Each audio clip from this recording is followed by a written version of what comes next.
మనమందరం రోజు డిజిటల్ ప్రపంచంలోనే బతికేస్తున్నాం కదా. మరి ఈ ప్రపంచానికి కూడా ఒక రూల్ బుక్ ఉందని ఎప్పుడైనా ఆలోచించారా? అదేనండి ఇన్ఫర్మేషన్ టెక్నాలజీ చట్టం 2000. ఈరోజు మనం దీని గురించి, అసలు ఈ చట్టం మన ఆన్లైన్ లైఫ్ని ఎలా మార్చేసిందో వివరంగా చూద్దాం. రోజూ మనం ఆన్లైన్లో ఎన్నో పనులు చేస్తుంటాం, అగ్రిమెంట్స్ చేసుకుంటాం. కానీ ఎప్పుడైనా ఈ విషయం ఆలోచించారా? స్క్రీన్ మీద మనం పెట్టే ఒక క్లిక్ లేదా టైప్ చేసే పేరు కాగితం మీద పెట్టే సంతకంతో సమానంగా చట్టం ఎలా గుర్తిస్తుంది? ఈ ప్రశ్నకు సమాధానం దొరకాలంటే మనం ఐటీ చట్టం 2000 గురించి తెలుసుకోవాల్సిందే.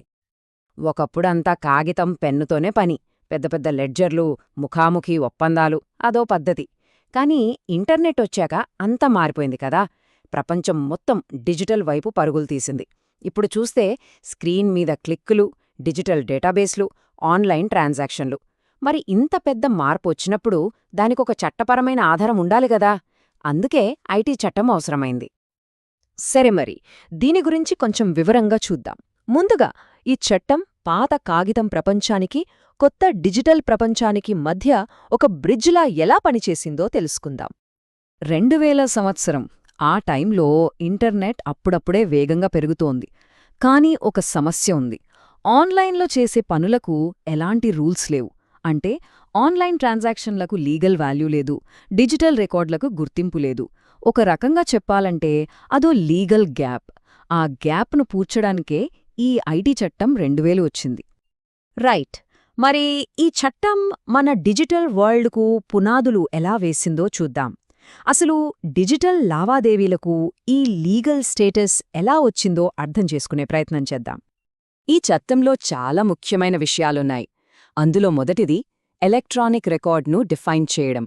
సెక్షన్ 2T ప్రకారం మన ఈమెయిల్స్, డిజిటల్ ఫోటోలు, వర్డ్ డాక్యుమెంట్లు, ఇలాంటి డిజిటల్ డేటా ఏదైనా సరే ఎలక్ట్రానిక్ రికార్డ్ కిందకే వస్తుంది. ఇక సెక్షన్ 4 ఏం చేస్తుందంటే దీనికి కాగితం మీద ఉన్న డాక్యుమెంట్కి ఎంత విలువుందో అంతే విలువనిస్తుంది. సింపుల్గా చెప్పాలంటే చట్టం దృష్టిలో ఒక ఈమెయిల్ ఒక లెటర్తో సమానం అన్నమాట. ఇక రెండోది ఎలక్ట్రానిక్ సంతకం. సెక్షన్ 2TA దీన్ని డిఫైన్ చేస్తుంది. సెక్షన్ 5 ఏకంగా దీనికి మనం చేత్తో పెట్టే సంతకానికున్నంత లీగల్ వాల్యూని ఇస్తుంది. ఆలోచించండి, మనం ఆన్లైన్లో చేసే బ్యాంకింగ్ ట్రాన్సాక్షన్లు, యాప్స్లో యాక్సెప్ట్ చేసే టర్మ్స్ అండ్ కండిషన్స్, ఇవన్నీ ఈ సెక్షన్ వల్లే చట్టబద్ధంగా చెల్లుబాటవుతున్నాయి. ఓకే, మరి ఈ డిజిటల్ సంతకాలు అంత సేఫ్ ఎలా అని డౌట్ రావచ్చు కదా. దాని వెనుక ఉన్న టెక్నాలజీ పేరు అసిమెట్రిక్ క్రిప్టో సిస్టమ్. ఇది సెక్షన్ 3లో ఉంది.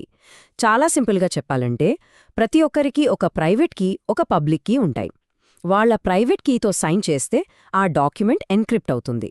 వేరే వాళ్ళు వాళ్ల పబ్లిక్ కీ ఉపయోగించి ఆ సంతకం ఒరిజినల్లేనా, మధ్యలో ఏమైనా మార్పులు చేశారా అని చెక్ చేసుకోవచ్చు. అంత సెక్యూర్డ్ అన్నమాట. సో ఇక్కడ మనం అర్థం చేసుకోవాల్సిన కీలకమైన విషయమేంటంటే ఈ ఎలక్ట్రానిక్ రికార్డులు, సంతకాలకు లీగల్ వాల్యూ ఇవ్వటం వల్లే మన మొత్తం డిజిటల్ ఎకానమీకి ఫౌండేషన్ పడింది. సెక్షన్ 10 ఏమో ఈ కాంట్రాక్ట్స్ని లీగల్ చేసింది. సెక్షన్ 6 ఏమో గవర్నమెంట్కి కూడా డిజిటల్గా డాక్యుమెంట్స్ సబ్మిట్ చేసే అవకాశం ఇచ్చింది. వీటి ఫలితమే ఈరోజు మనం చూస్తున్న కామర్స్, ఆన్లైన్ బ్యాంకింగ్, డిజిటల్ ట్రాన్సాక్షన్లు అన్నీ దీనివల్లే సాధ్యమయ్యాయి. సరే, డిజిటల్ వరల్డ్ని అఫీషియల్ చేశారు. మరి அடுத்த స్టెప్ ఏంటి? అందులో జరిగే తప్పుల్ని, నేరాల్ని కంట్రోల్ చేయడానికి చట్టాలు తీసుకురావడం. ఇప్పుడు డిజిటల్ నేరాల గురించి ఈ చట్టం ఏం చెప్తుందో చూద్దాం. చూడండి, ఇంటర్నెట్ కొత్త అవకాశాల్ని తెచ్చింది నిజమే, కానీ వాటితో పాటే కొత్త రకం నేరాలను కూడా మోసుకొచ్చింది. Hacking, online frauds, identity theft ఇలాంటివి అంతకు ముందు అసలు ఎవ్వరికీ తెలీదు. అందుకే ఈ చట్టం మొట్టమొదటిసారిగా ఇలాంటి సైబర్ క్రైమ్స్ని డిఫైన్ చేసి వాటికి శిక్షలు కూడా నిర్ణయించాల్సొచ్చింది. ఇప్పుడు ఈ స్లైడ్ చూడండి, చాలా ఇంట్రెస్టింగ్గా ఉంటుంది. ఈ చట్టంలోని చాప్టర్ 11 సైబర్ క్రైమ్స్ని ఎలా కేటగరైజ్ చేసిందో చూపిస్తుంది. ఉదాహరణకి సెక్షన్ 66C వేరే వాళ్ల పాస్వర్డ్ లేదా డిజిటల్ సిగ్నేచర్ వాడుకుంటే అది ఐడెంటిటీ థెఫ్ట్ అంటుంది.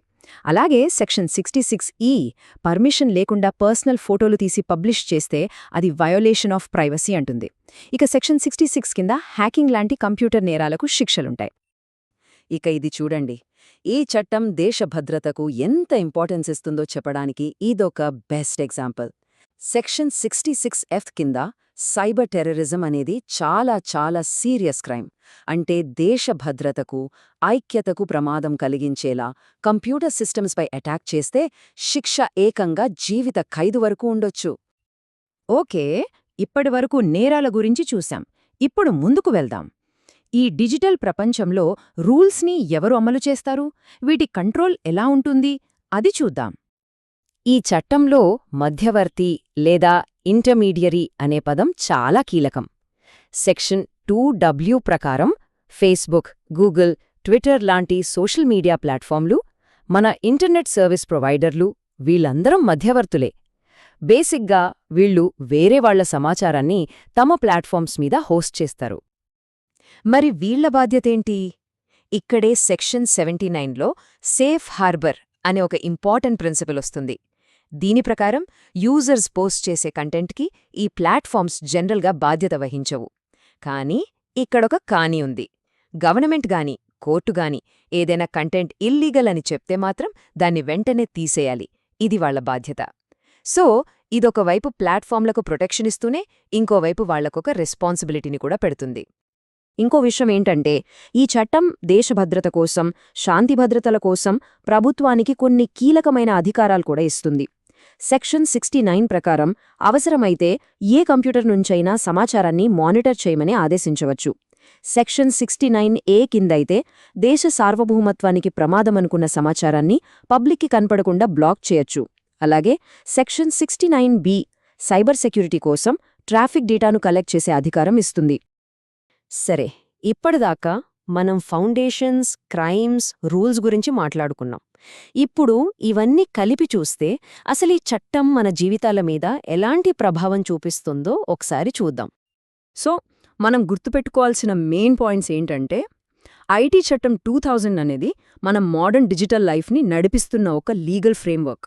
మన ఆన్లైన్ అగ్రిమెంట్స్కి వాల్యూ ఇచ్చింది ఇదే. సైబర్ క్రైమ్స్ నుండి మనల్ని కాపాడేది ఇదే. మనం రోజూ వాడే సోషల్ మీడియా ప్లాట్ఫామ్స్ని రెగ్యులేట్ చేసేది ఇదే.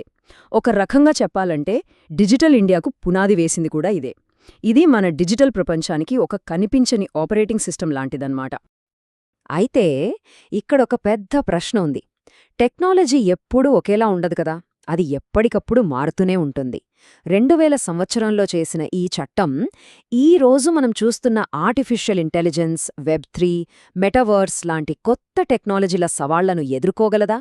మన డిజిటల్ రూల్ బుక్ భవిష్యత్తులో ఎలా ఉండాలి? ఇది ఖచ్చితంగా ఆలోచించాల్సిన విషయం.